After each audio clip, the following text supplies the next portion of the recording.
You talked a little bit earlier about getting the wrong people off the bus. As a fraud mitigation show, and we're talking today specifically to business owners about how to go from 0 to 10 million safely.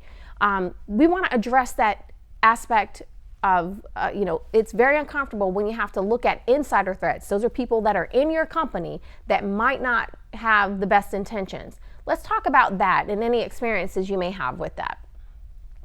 Yeah, trust but verify, and don't test human nature. Don't tempt people. Make it to where it's a no-brainer to not try to steal from you and steal from the company. And if you're not, this is me speaking to myself. I've been lazy and I kind of kept my eye off the ball. And one time in my former business, which was a traditional landscaping business, I had 120 employees, and one of my managers was running one of the crews, and he was doing half the week on company locations, and the other half he was servicing his own properties and making money cash under the table with my equipment, my gas, my employees, my people. This went on for like over a year. Whose fault was that?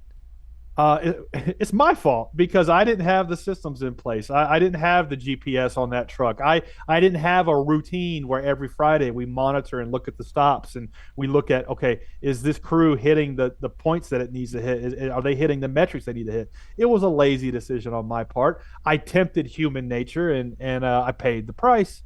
So yeah, don't tempt your people. Make it a safe working environment that has controls in place. Yeah, as someone that works in fraud mitigation, I'm always looking at things from the threat perspective. If you give me a creative solution, I see the creative solution, but I also see the threat there. And so, having entrepreneurs have that mindset that you've got to be looking out for what could go wrong as well in the midst of being the perpetual optimist and That's right. having this big creative idea. So and I think we've all fallen victim to that, having someone that's not necessarily above board and they're doing things they shouldn't. But I love that you stated whose fault was that? That was my fault. You said that you took extreme ownership in that situation, and kudos for you, because that's what leaders do, Bryan. That's what leaders do.